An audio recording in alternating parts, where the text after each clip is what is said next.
Merci de nous suivre sur Onde TV. Mesdames et messieurs, voici les principaux titres. Le paiement de péage par passage est rentré en vigueur le 1er mars. À peine 9 jours, les transports en commun reprennent leur grève contre la décision d'application décrétée par le gouvernement. Réunis ce lundi 8 mars 2021 à Rabat, au Maroc, pour décider du sort de la CAN U17 qui devrait commencer dans 5 jours, le comité d'urgence de la CAF a décidé d'annuler la compétition.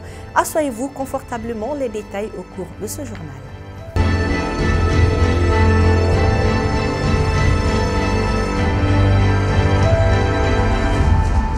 Ravi de vous retrouver une fois de plus, chers téléspectateurs. Je le disais à l'instant, ce matin, certains apprentis de la Sotrama se sont manifestés contre le paiement de péage par passage. Lors de ces manifestations, certains apprentis ont pris les chauffeurs des mototaxis pour cible, les obligeant ainsi à observer le mot d'ordre de grève. Fatoumata Doumbia et Mamadou Estraoré pour les précisions. Ce matin, l'arrêt de travail des Sotrama a soulevé un autre problème beaucoup plus grave dans certains quartiers de Bamako, qui de rendre les déplacements difficiles aux citoyens. Quelques apprentis de ces transports en commun ont manifesté leur colère contre le paiement des péages par passage pour pousser les chauffeurs de mototaxis de les accompagner de malgré ou de bon gré. Les apprentis déchaînés les faisaient descendre sur la moto avec leurs clients. En état de frustration, précisément à Faladier, dans l'axe Tour de l'Afrique, les apprentis expliquent les raisons de ce comportement. On est tous au courant de cette grève. Les chauffeurs des mototaxis qui sortent pour travailler pendant la grève seront punis comme on l'a fait aujourd'hui. On fait ça pour le bien de nous tous.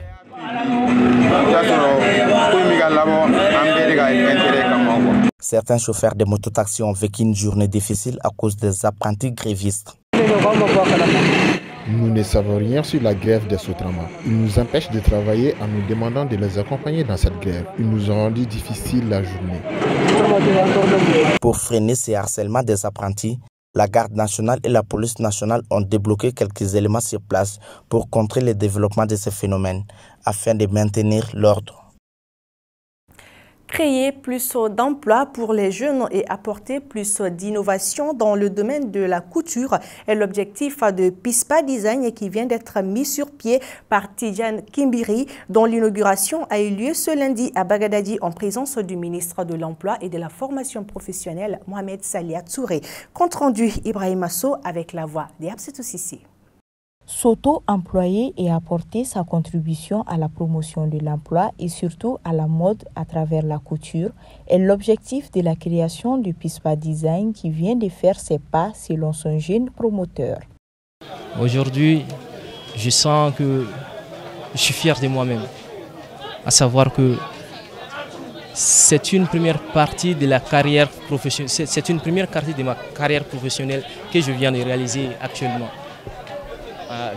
Selon l'organisation même jusqu'à la fin de la cérémonie de lancement de l'entreprise Pispa Design.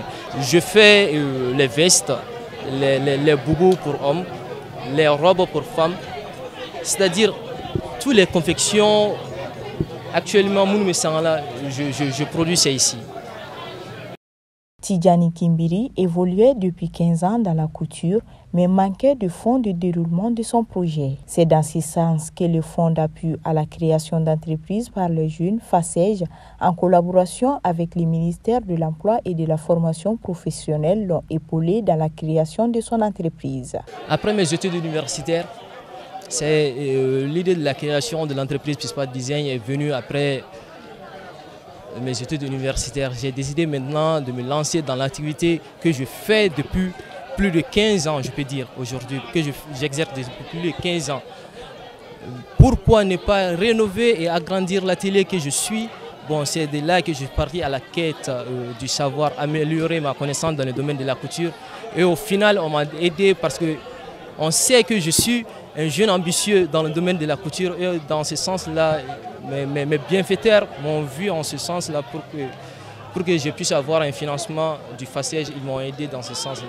Quant au ministre Mohamed Salia Touré, il s'est dit satisfait des efforts de ce jeune entrepreneur et ne regrette pas de lui avoir apporté son soutien. Il termine ses propos en lançant un appel à la jeunesse à plus de persévérance et de courage. Je suis satisfait et Et je vais profiter de votre micro pour adresser mes chaleureuses félicitations à M. Kimbiri,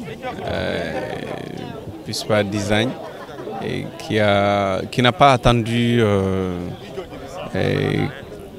une autre forme d'aide pour commencer lui-même à mettre en œuvre ses idées. Donc il a commencé ce projet par ses propres moyens avant de bénéficier d'un fonds d'amorçage dans le cadre du FACEJ.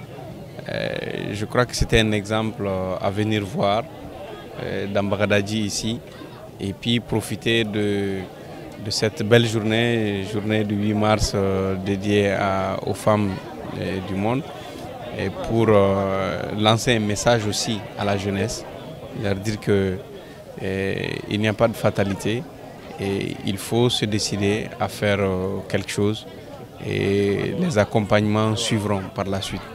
Donc je demande à la jeunesse de Bagdadi de prendre exemple vraiment sur ce que ce jeune a fait, Kimbiri, qui à partir de ses propres moyens a commencé à mettre en route son business, et l'accompagnement du FACEJ vient juste renforcer son business et l'aide à monter en échelle, et donc certainement elle va lui permettre aussi de créer des emplois, de former des jeunes Maliens avec lui.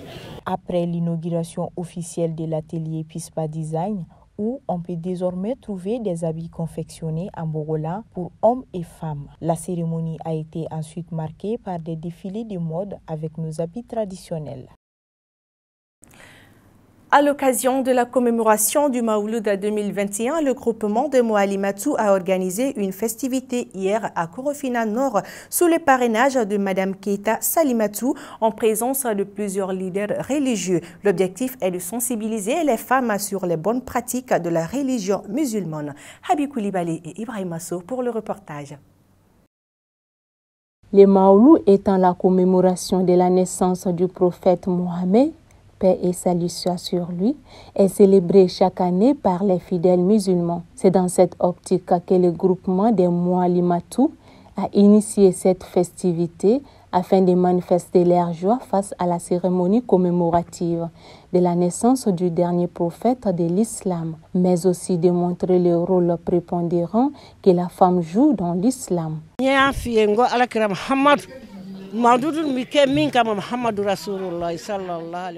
Le prophète Mohammed, paix et salut sur lui, fils de Abdoulaye et d'Aminata. C'est pour ce grand amour pour le prophète que nous avons organisé ces Maouloud.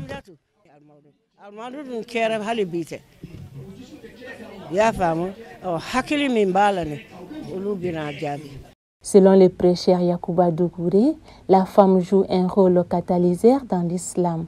Il affirme par ailleurs que le respect que montre l'islam à la femme et la prise en considération de sa situation et de ses conditions apparaît dans nombre de faits. La femme a toujours été importante dans l'islam. Seulement, certains malfaiteurs essayent de profiter de leur sagesse et leur pousser à commettre l'irréparable.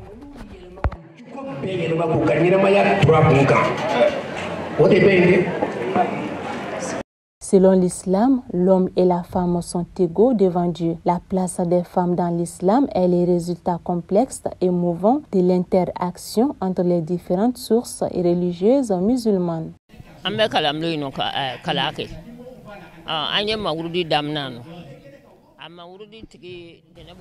Nous faisons partie de ce groupement depuis belle lurette et nous apprenons beaucoup sur le rôle et l'importance de la femme grâce à Dieu.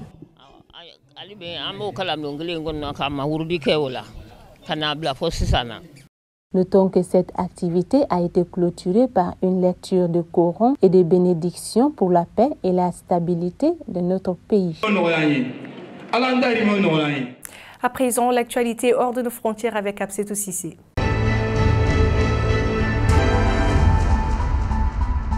En Guinée équatoriale, explosion meurtrière dans un camp militaire. En Guinée équatoriale, des explosions ont entraîné dimanche la mort d'au moins 20 personnes et ont blessé plus de 600 autres. Selon le chef de l'État, elles ont été provoquées par un accident dû à la négligence de l'unité en charge de garder les explosifs dans le camp militaire de Bata.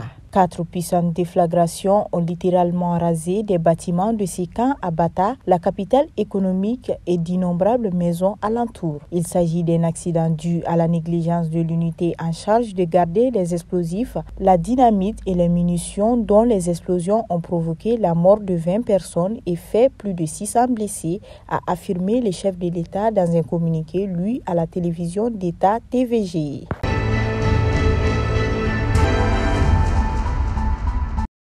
Législative en Côte d'Ivoire, montée des tensions entre les partis politiques. Depuis dimanche matin, la commission électorale a entamé sa proclamation des résultats. Et alors que ces derniers ne sont pas encore tous connus, les partis politiques se disent sûrs de leur victoire et la tension est montée d'un cran dans les états-majors. La commission électorale avait tout juste proclamé les résultats de 2 circonscriptions sur les 204 à pouvoir. Que déjà le PDCI, le parti d'opposition de l'ancien président Bédié, revendiquait sa victoire.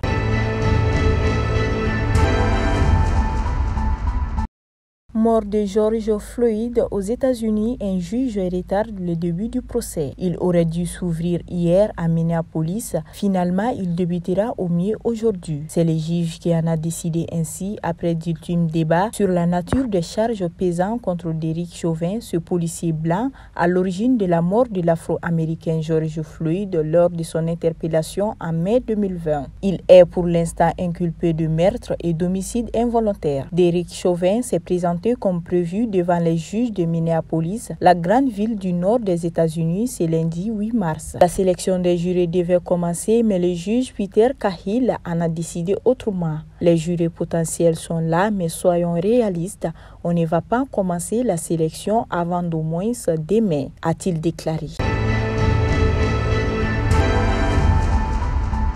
En Guinée, décès de l'intellectuel Djibril Tamsir-Niane. L'historien et auteur guinéen Djibril Tamsir-Niane est décédé à l'âge de 89 ans à Dakar ce lundi matin. Il a été emporté par le Covid-19 selon sa famille. Il était spécialiste de l'histoire du Manding, de l'Empire du Mali au Moyen-Âge en particulier, mais aussi dramaturge. Il a notamment participé à l'écriture de l'histoire générale de l'Afrique sous l'égide de l'UNESCO. Emprisonné sous le régime de Sékou Touré au début des années 1960, puis forcé à l'exil, il était professeur honorifique de l'université Howard à Washington et de l'université de Tokyo.